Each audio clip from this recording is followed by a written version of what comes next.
So we're at this women's conference, and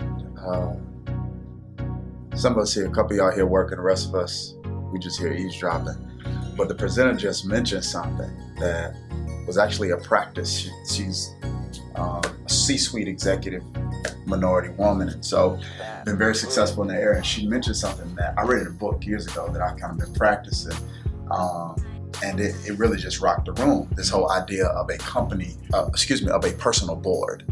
I remember years ago I was sitting with, I think I was 26, I was sitting with George Thompson, financial advisor.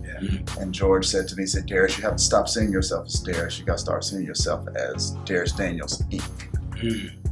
And years later I was reading this book, and this guy talked about this whole concept of this personal board for your life. And I just kind of wanted to hear some of your initial thoughts and questions about that, because before I speak to kind of the way I fleshed that out in my own life. I had a question. I thought that part of the conference was powerful, and I wanted to know what type of specialty have you placed on your board in terms of individuals? Yeah, so different people take different approaches to that, right? For me, what I did was, there was not just character distinctions, meaning, you know, I think she mentioned someone being a clarifier. Yeah. Like the person in your life who's going to ask you clarifying questions. Right. The person that's a challenger, right? The person who's kind of going to stretch you without pushing you into reckless activity. So you want to be stretched and challenged and reach your capacity without being irresponsible and reckless.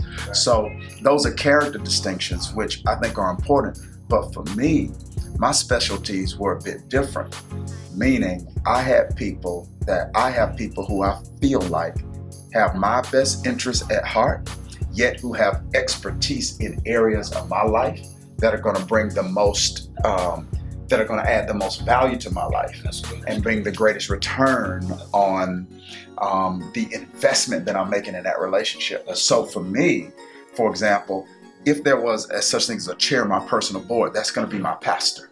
Yeah. Because I believe success comes from the inside out. That's good. So the scriptures clearly lay out his responsibility, and that is to watch my soul. That's good. And so as my soul goes, so goes everything else. Like I teach in this whole idea of spiritual formation, that spirituality is your core. Like as the core is to the body, so spirituality is to your life. If my core is weak, my back will end up hurting. And so there's some areas in people's lives that are hurting, they're not broken. They're hurting because they're symptomatic expression of a weak core. And so when your spirituality is weak, that's going to affect your marriage, your money, your everything. So for me, pastor is going to be the chair of my board, because he's going to be able to give me a biblical worldview into every area.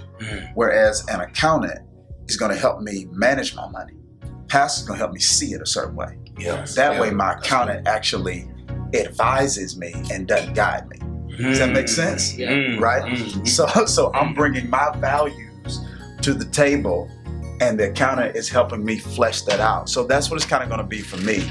It's going to be specialty spiritually, then, you know, financially. Who's the go-to guy with money for you, or go-to person, male, female, health, etc. So that's kind of the way I fleshed out.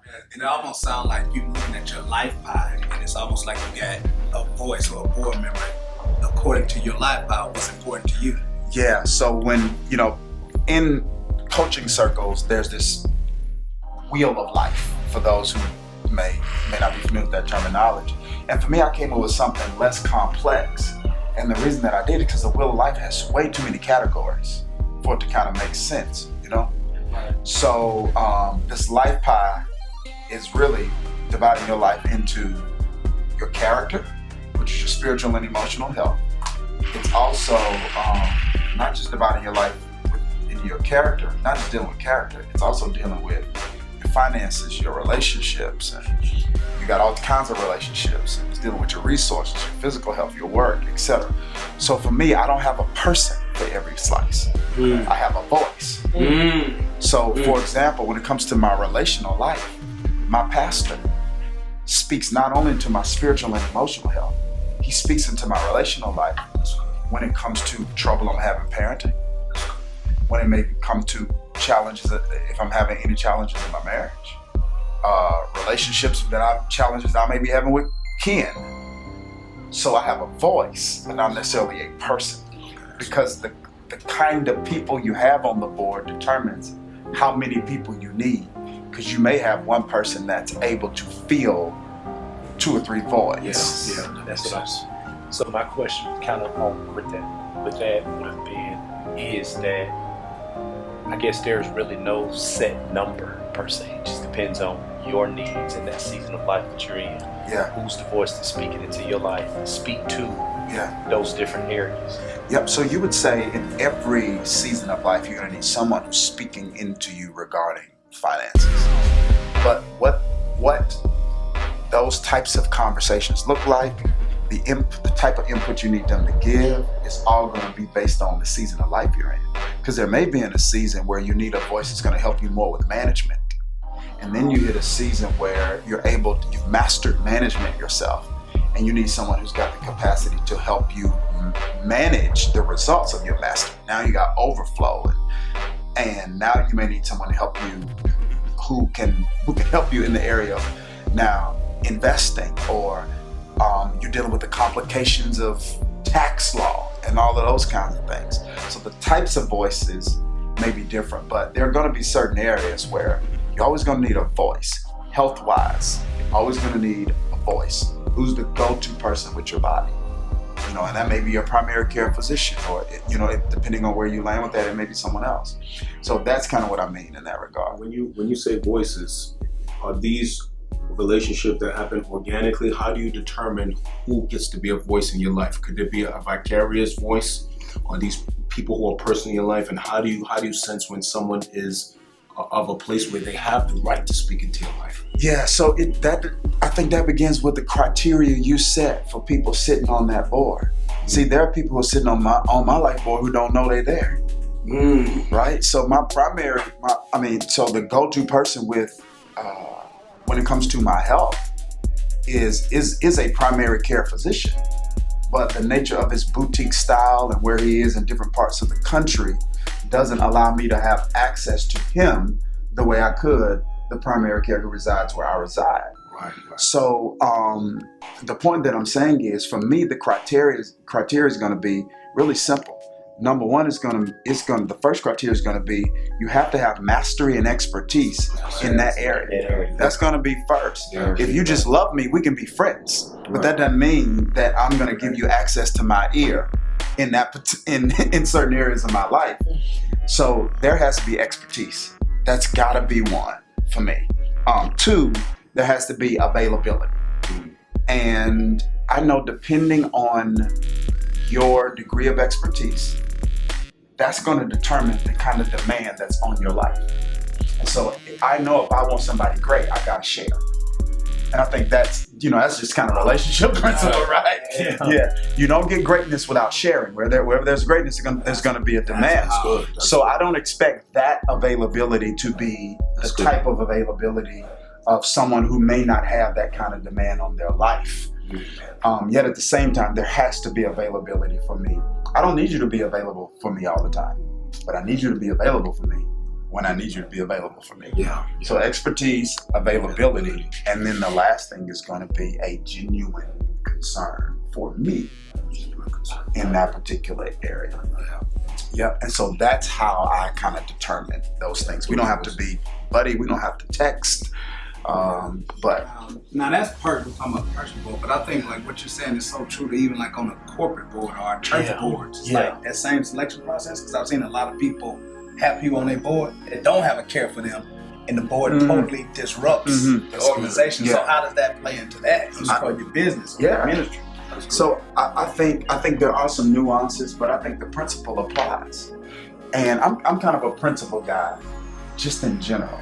And so obviously I'm a Christian. So for me, that's just not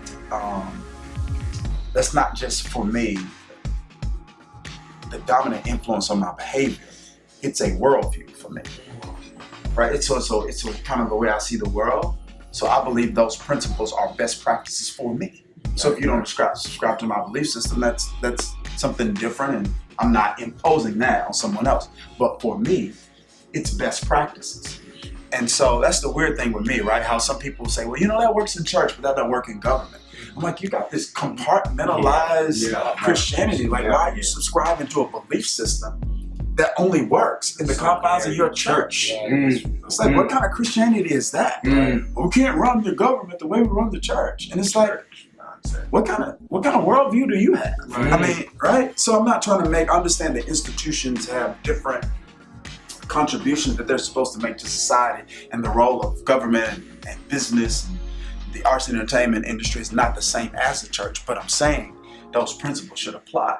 So if they apply, personally for me, to some degree, there's some nuances. I would say that is the approach that we, with our board, with our church. Like, we just don't have a bunch of people on our board who have teaching gifts, and prophetic acumen.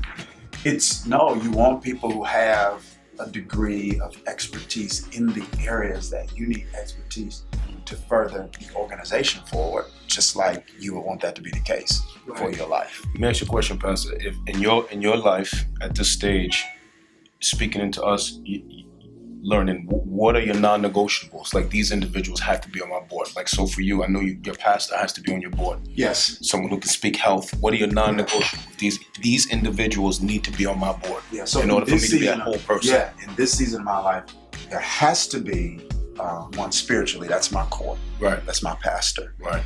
I can't overemphasize the importance of that.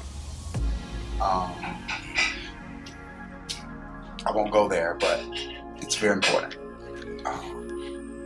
But that relationship is only as good as your authenticity. Any relationship with any person on your life board is only as good as your authenticity, because they can only help you address what you expose. So pastor is going to be a non-negotiable for me. Secondly, my physical health, my go-to person. I'm going to have a go-to person in that particular area for me. That is going to be a non-negotiable. Thirdly, financially. That is going to be a non-negotiable for me. And this is a bit nuanced because I kind of get some of this from my pastor, but the nature of my life's calling has me in a number of different arenas. Right? So I'm flirting with this adjunct professor opportunity that's been presented to me, and how's that going to affect the dynamics of my life, and coaching and pastoring and creating content. So for me, I kind of have to have a personal development person who can help me. They don't have to be an expertise. See, because when you're dealing with personal development, that person doesn't have to be an expert in the area you're serving in. That person has to be an expert at change. Does that make sense? Yeah. So a mentor needs to be an expert in what I do. But a person who's developing me and coaching me, they just need to be an expert in change. And they'll help me navigate all the complexities of all of these different worlds that I'm trying to live in. Those are your non-negotiable people must be on your board. Yep. I'm in this season of my life. Health, finance, and personal development. That's good. Good stuff. That's real good. All right. Life boards.